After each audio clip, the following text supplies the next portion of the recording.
Namaskar and welcome to Weekly Global Insights, episode 325. A shout out to our viewers to like this program so it can reach its maximum potential. Today is Wednesday, the 23rd of March, and here are the main points.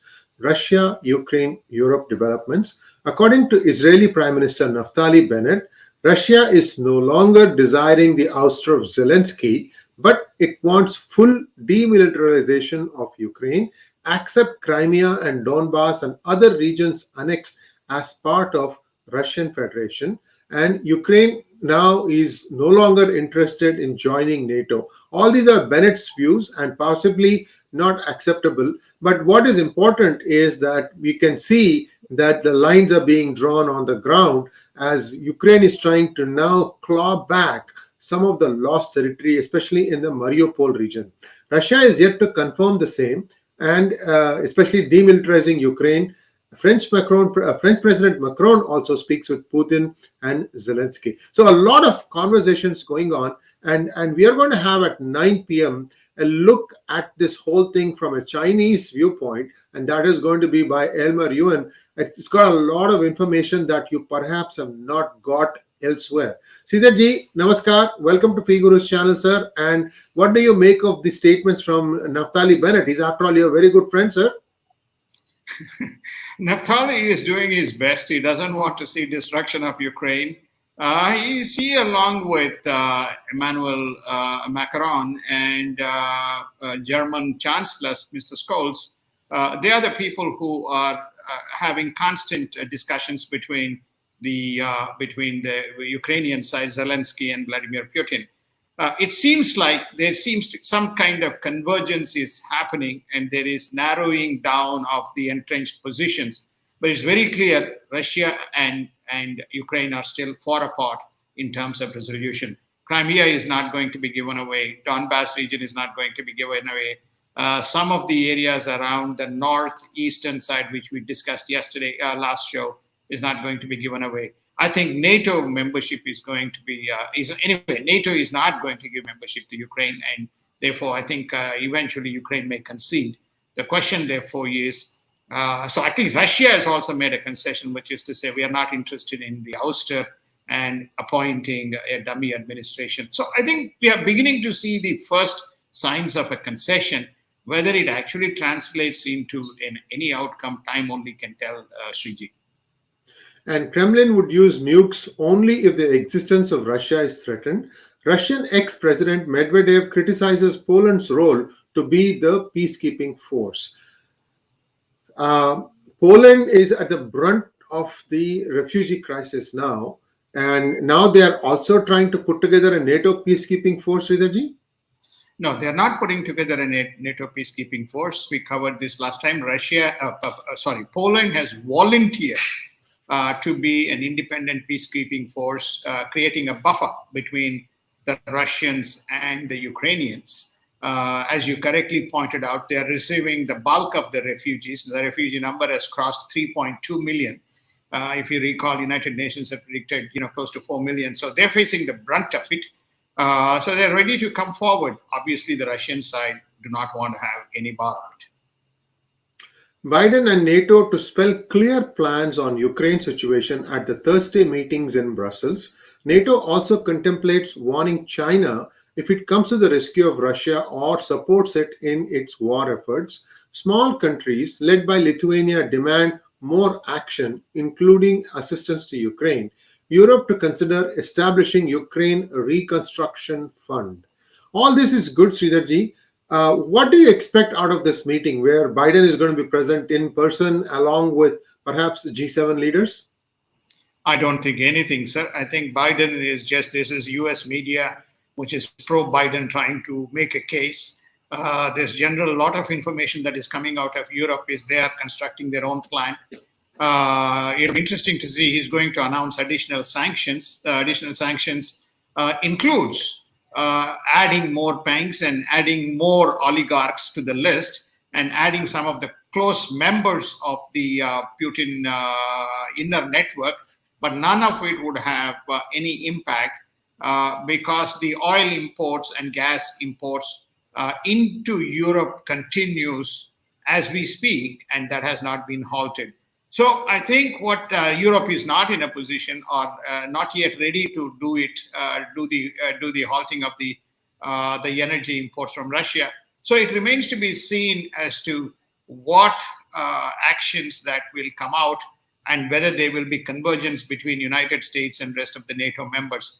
What is very clear is the smaller nations within NATO, as you pointed out, like Lithuania, are coming forward with asking NATO to do more deterrence measures and more supportive measures of Ukraine.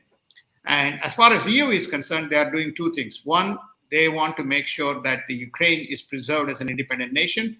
And the fact that they have created an independent reserve fund for the reconstruction of Ukraine reflects that sentiment, which is namely they prefer an independent Ukraine, which will be supported by Europe rather than anything else. That's what is going to come out, Sriji.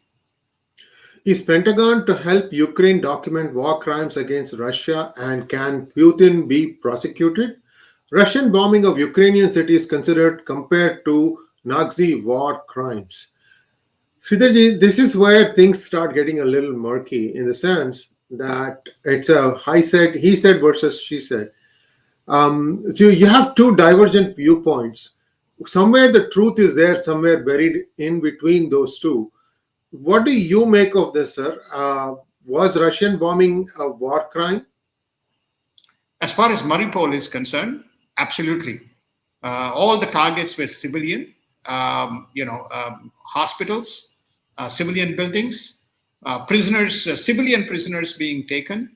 I'm also told that the children have been abducted or taken as prisoners into the camps. So, as far as the first-hand information that from some of the sources that we have confirms as far as the Mariupol is concerned, I believe that there's enough evidence to prosecute Vladimir Putin. But remember, Vladimir Putin is a member, or Russia is a member of the P5 nations. There has never ever been in the history a P5 nation being prosecuted for anything, leave alone the ouster, because the Article 5 within the United Nations Charter gives them immunity. What happened to China as far as the International Court of Justice ruling is concerned against the Philippines, for Philippines in the Spratly Islands? Nothing. Okay, nothing is going to come out. I think this is all a drama that is going on. But as far as Mariupol is concerned, absolutely, I am fully, supportive that what they have committed is close to war crimes, Sriji. And in US news, Biden poll numbers dip on inflation and his handling of Ukraine war. Sridharji, it seems to me that these are all going up and down. There are some things that the US has done in aiding the efforts of Ukraine in thwarting the Russian advance, isn't it? Well, I think that is the intent. But as far as his handling of the situation is, I can only recall his former boss, Mr. Obama, in the Libya. If you remember, we will lead the world from behind. So Biden is clearly leading the situation. He's behind the 8-ball. I don't think what he has done thus far is adequate by way of United States as a power to reckon with. Either supporting Ukraine in terms of relief aid and other things is knee-jerk. If you recall, the first aid came sometime later with $200 million, and Vice President Kamala Harris went to Europe and made a statement that sanctions will work and it will be a deterrence. So there's a lot of angst within United States, the way he has handled, and also the way he has handled the energy crisis. And some of the statements that has come out from the Democrats have not gone well. We are not responsible for inflation. Putin is responsible for inflation. We are not responsible for energy hikes in the petrol stations. Putin is responsible. That's not gone down very well, Sriji. No Iran nuclear agreement yet, and the State Department refuses to divulge the details that are the cause of the delay. Again, this is a realignment of the world. And I'm completely lost as far as this Iran nuclear agreement is concerned. Who is driving it? And nobody seems to be asking for it. And yet, somewhere suddenly news about it pops up. Sridharji, what do you make of it? Let me be very direct. I think that this is Mr. Obama, whether he's surrogates or because most of the administration has got the former Obama Biden administration team.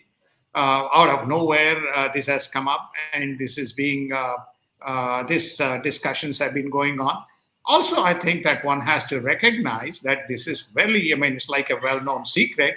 There's a good chunk of the Iranian lobby, which was very active in the U.S. elections in making sure that the Biden administration is supported in their against President Trump, because President Trump was very strong against Iran. So therefore, it's very clear. We may not know the names, but it's very clear many of those people are behind the resumption of these Iran discussions, especially in the middle of continuing to go after it, notwithstanding the fact Russia and China may be reluctant partners in the current state of affairs. And viewers, a shout out to all of you to like this program, to continue our program to go viral today. We're having some reporting issues. We are not sure what is going on. As far as we know, everybody is able to watch it, but our feedback is a little bit off. I'm going to continue because the numbers seem to be right sometimes. Mitch McConnell says ditching Title 43 enacted under Trump and retained by Biden return to Mexico would be a disaster for America.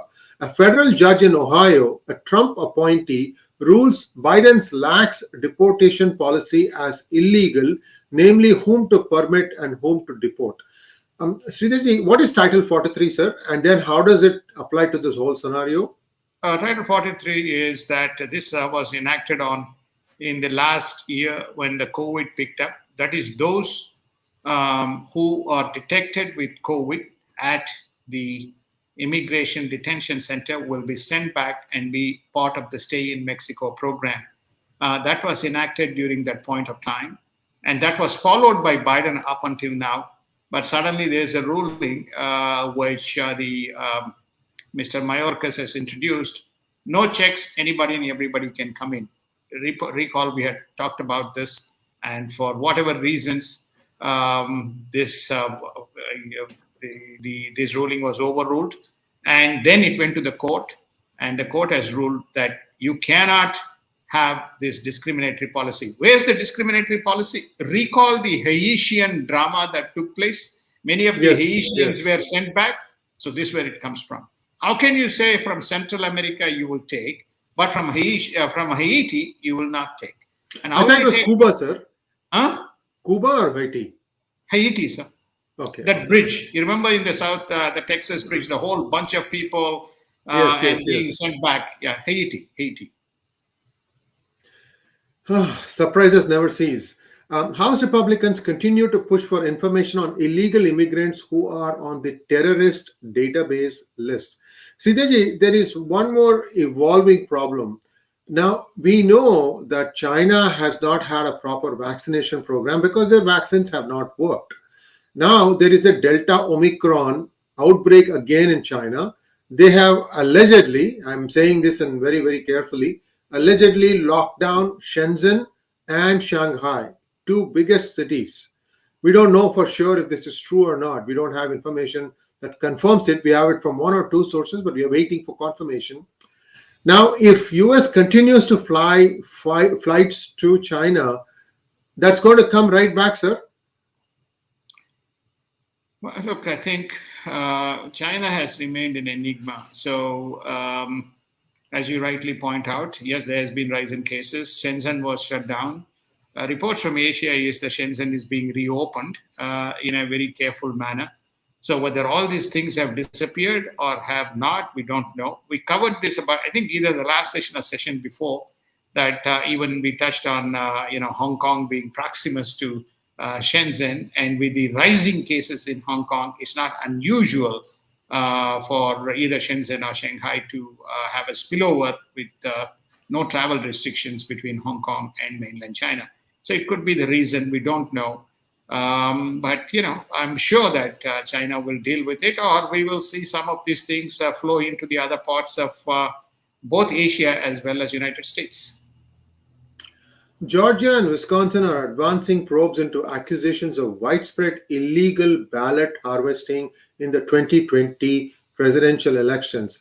Well, 4 days ago, we aired an interview with Dr. Shiva Ayadurai, where he had done a scientific study of the signature matching and the errors that surfaced. And this is not Democratic or Republican, these are just errors in the signature matching. Those were in far higher percentage than what was admitted to by the Maricopa County officials. So, Sridharji, now this is beginning to gain momentum.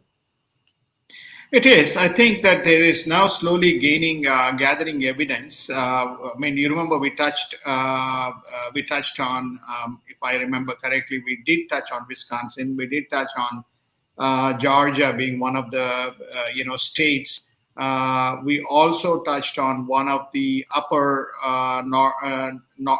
central Midwest states that is also finding evidence of the ballot harvesting, especially from hospitals and so on. So I think that there is now more and more data coming out which would warrant investigation as they go into 2022 midterm elections. And Ketanji Brown Jackson confirmation hearings continue with questions on immigration ruling, rights of former slaves, and other contentious issues. Sridharji, this is the first Black American woman for a seat on the Supreme Court bench. I see everything to like about it. It shows the diversity of the country. Do you think there is preferential, scrutiny more than usual, or is it par for the course?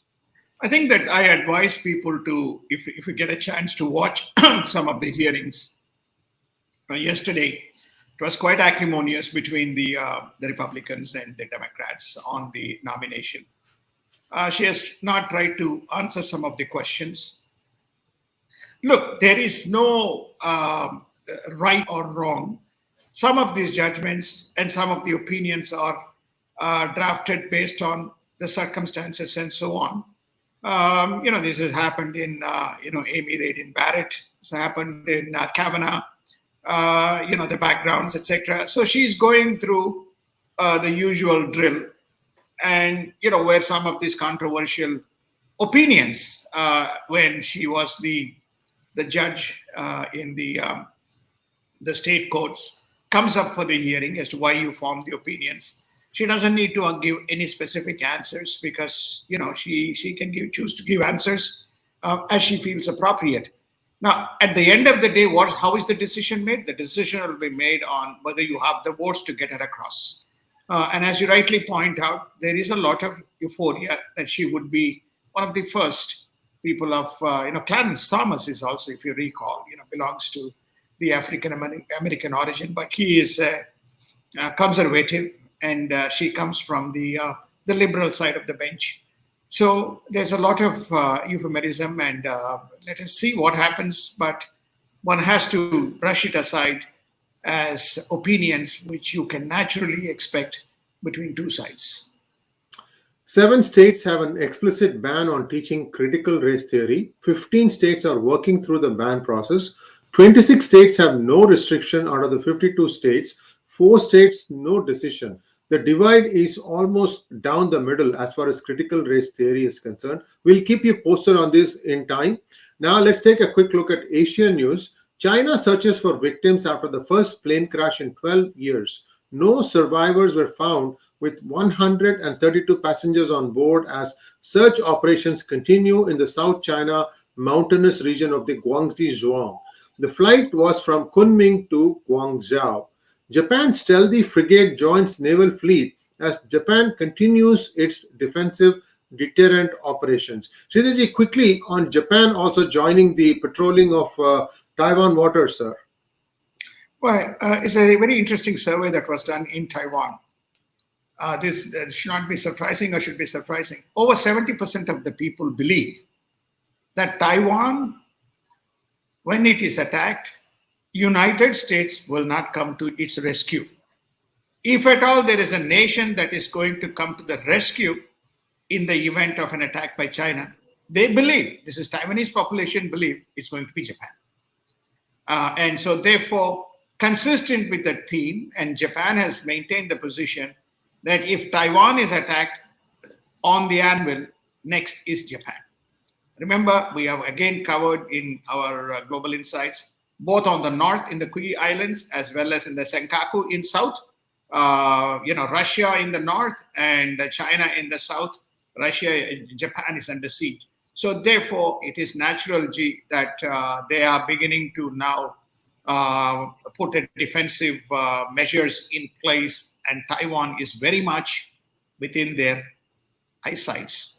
And Mr. Kushida also spoke with South Korean president, if you recall, we covered that. So I think very much those nations are coming together to make sure that they have a unified mechanism. And emerging Asian markets are set to grow at a healthy 5.8% after COVID years. Ukraine war is the only headwind.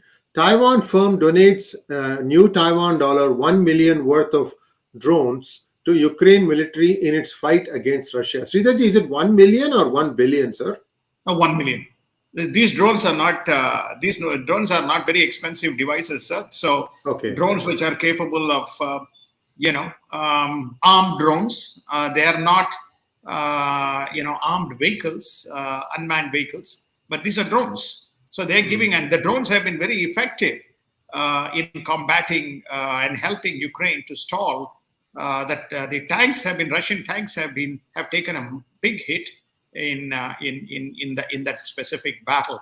Of course, we don't get in the fog of war. You don't get specific information, but it's interesting to see how the geopolitical order is taking shape.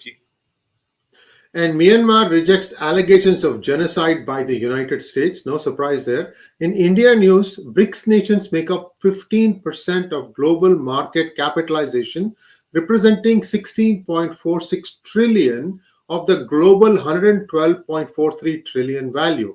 India achieves the highest CAGR of 11.6%, South Africa 8.3% gains, China 5.4%, and Brazil 4.1%. Russia is in ruins with the crash of the ruble. Sir, I want to explain to our viewers what CAGR means and why these numbers are significant. Perhaps you can touch upon that. It is compounded annual growth rate, is CAGR or CAGR as we call it. The fact that the Indian economy, GDP, that in turn translates into the market capitalization. India's market cap is somewhere close to $5 trillion, in relative terms to between $4 and $5 trillion, depending on the currency rate fluctuations. The fact that a resurgent Indian market reflects that there is a wide participation of private sector in the growth of the economy. It's very important. Capital formation is happening through external sources as well as internal sources.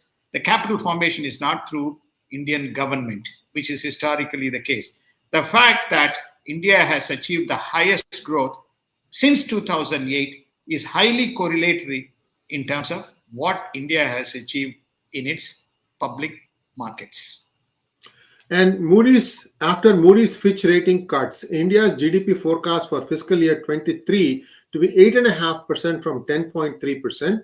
Inflation and rising fuel prices are the drivers. Fitch also has revised the fiscal year 22 growth rate from 8.1% to 8.7%. So fiscal year 22 is going to be better than expected and 23 is going to be lesser than expected. Is that how you should read it, sir? You should read it that way. Fiscal year 22, I think, finishes on March 31st. I think India has seen some huge tailwinds on the back of commodity prices exports, merchandise exports, where today they just crossed $400 billion target, which they had accomplished. So in manufacturing has also seen an uptick. Only services sector needs to, sustain or get back to its momentum. So India has leveraged the market conditions fairly well, and leveraged the commodity price hike extremely well, especially wheat,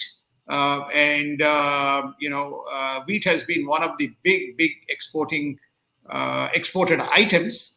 One looks at the 12 months, relative growth from 600 bushels to about 1,200 bushels is the rise in the wheat, which also begs the question, which is, why did the market reforms stop when, on the contrary, the market reforms would have worked in favor of the farmer? And by the way, in United States, the wheat farmers, the soybean farmers, as well as the corn farmers are having bumper harvest, and the high agricultural prices is bringing profits home to their families.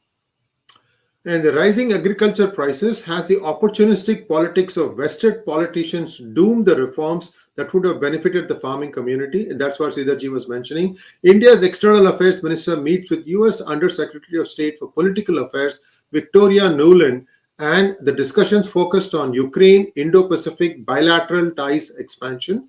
The Indian government tells Parliament significant number of terrorists still exist in launch pads in Pakistan and POK. About the Assistant Secretary of State's visit to India, I think she's visiting India, right, Sridharji? She's visiting 3 countries. I think she is visiting India. She is visiting Bangladesh. She's probably also visiting Sri Lanka, given the economic crisis Sri Lanka is facing. And I think India's discussion seems to have gone well. She has met with the Foreign Secretary. She's also met with Mr. Jaishankar. So I think they are basically, trade seems to be one of the big focuses, because India is the largest bilateral trading partner of United States. Around $115 billion is the bilateral trade. India is a net exporter relative to many other nations. So I think this is the reason why there's a very significant strategic importance being given. Of course, they're probably discussing the Ukraine situation as well, and the role of India in the Indo-Pacific. And in market news, the Dow and S&P finished 34,807.46 and 4,511, 4,511.61, 0.73% higher and 1.13% higher as markets absorbed the Fed policy. Oil and Brent finished unchanged at $110 and $115 per barrel. The US 10-year bonds hit the highest since 2019 as the yield rises to 2.388%. Charts suggest a continued rise in wheat and corn prices with continued Russia and possible China war. Sridharji, quick look at the markets and how you think it's going to do today, sir. The markets are down as we came into the program. The futures are down. These gyrations will continue. We discussed this part of it. The rate decision was absorbed. We talked about Jerome Powell. So we saw the uptick in the markets. But what you're seeing is the rising bond yields, which is a reflection that the inflation is real. UK reported highest inflation. I think they're around 6.2, 6. So most of the Western nations are reporting very high inflation. So inflation will create some headwinds. That is the reason why there was a taper down of the Indian GDP as well forecast. And I think that's going to filter into the system. And that's what we see. But one should not judge these decisions on daily gyrations. In 2022, the markets will still be net positive overall, but it will be driven by how much net positive, whether it will go into, I don't expect any recessionary trends in 2022. If there is, it is probably 2023 we may see, but 2022 they will run the weather zone. With that, we bring to close today's episode. Do like, share, and subscribe to our channel. And also, please click on the bell button for notifications. We have had some technical difficulties today, maybe something to do with how YouTube is being seen in India. Some people were able to see it, some were not able to see it. But regardless, it is going to be on our server. So you should be able to watch it a little bit later. Thanks for watching. Do join in 2 hours time to listen to Elmer Ewan on his take on how the war is going in Ukraine. Thank you very much, Sridharji. Namaskar. And I'll see you on Friday, sir. Thank you. Namaskar. We'll see everybody on Friday.